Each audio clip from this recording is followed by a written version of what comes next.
Delhi CM ತಮ್ಮ ಬಂಧನವನ್ನ ಪ್ರಶ್ನಿಸಿ ಸಲ್ಲಿಸಿದ ಅರ್ಜಿ ವಜಾ ಆಗಿದೆ. ಕೇಜ್ರಿವಾಲ್ ಸಲ್ಲಿಸಿದ ಅರ್ಜಿ ಈಗ ವಜಾಗೊಳಿಸಿದ ದೆಹಲಿ ಹೈಕೋರ್ಟ್.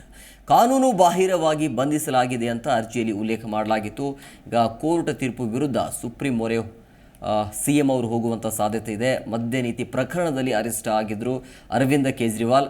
ಸೊ ದೆಹಲಿಯ ಮುಖ್ಯಮಂತ್ರಿ ಅರವಿಂದ್ ಕೇಜ್ರಿವಾಲ್ ಈಗ ಇಡಿಯಿಂದ ತಮ್ಮನ್ನು ಬಂಧಿಸಿರುವಂಥ ಕ್ರಮವನ್ನು ಪ್ರಶ್ನಿಸಿ ಸಲ್ಲಿಸಿರುವಂಥ ಅರ್ಜಿಯನ್ನು ದೆಹಲಿ ಹೈಕೋರ್ಟ್ ಇವತ್ತು ವಜಾಗೊಳಿಸಿದೆ. ದೆಹಲಿ ಸರ್ಕಾರದ ಅಬಕಾರಿ ನೀತಿಯಲ್ಲಿ ವ್ಯವಹಾರ ಆಗಿದೆ ಅನ್ನುವಂತಹ ಆರೋಪ ಮುಖ್ಯಮಂತ್ರಿಗಳ ಮೇಲೆ ಇದೆ.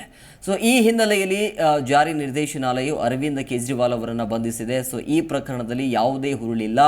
ಸೊ ತಮ್ಮನ್ನು ಕಾನೂನು ಬಾಹಿರವಾಗಿ ಬಂಧಿಸಲಾಗಿದೆ ಅಂತ ಹೈಕೋರ್ಟ್ನಲ್ಲಿ ಕೇಜ್ರಿವಾಲ್ ಅವರು ಪ್ರಶ್ನೆಯನ್ನು ಮಾಡಿದರು. ಸೊ ಇಡಿ ಕಸ್ಟಡಿಗೆ ಒಪ್ಪಿಸಿದ ಟ್ರಯಲ್ ಕೋರ್ಟ್ ತೀರ್ಪನ್ನು ಅವರು ತಮ್ಮ ಅರ್ಜಿಯಲ್ಲಿ ಪ್ರಶ್ನೆ ಕೂಡ ಹಾಕಿದರು. ಸೊ ಇದರ ವಿಚಾರಣೆ ಇವತ್ತು ದೆಹಲಿ ಉಚ್ಚ ನ್ಯಾಯಾಲಯ ಕೂಡ ನಡೆಸಿತು. ಈ ಅಬಕಾರಿ ನೀತಿ ಪ್ರಕರಣದಲ್ಲಿ ಅಕ್ರಮ ನಡೆದಿದೆ ಅನ್ನುವಂಥ ಆರೋಪದಲ್ಲಿ ಉರುಳಿದೆ. ಸೊ ಬಂಧನದ ಕ್ರಮವು ಕಾನೂನು ಪ್ರಕಾರವೇ ಇದೆ ಅಂತ ಅಭಿಪ್ರಾಯಪಟ್ಟು ಅರ್ಜಿಯನ್ನು ವಜಾಗೊಳಿಸಲು ನಿರ್ಧರಿಸಿತು.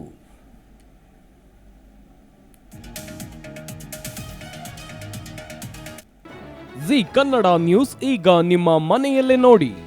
ಎಲ್ಲ ಕೇಬಲ್ಗಳಲ್ಲಿ ಈಗ ಲಭ್ಯ. Sun Direct 292, Jio TV 1334, U Digital 162, City Cable 51, GTPL 17, Abhishek cables 821, Rock Line Telecommunication 51, Shri Basaveshwara number 60, Vinayaka digital number 53, in digital number 896ರಲ್ಲಿ ನಿಮ್ಮಿಸ್ತದ ಜಿ ಕನ್ನಡ ನ್ಯೂಸ್ ನೋಡಿ ಆನಂದಿಸಿ.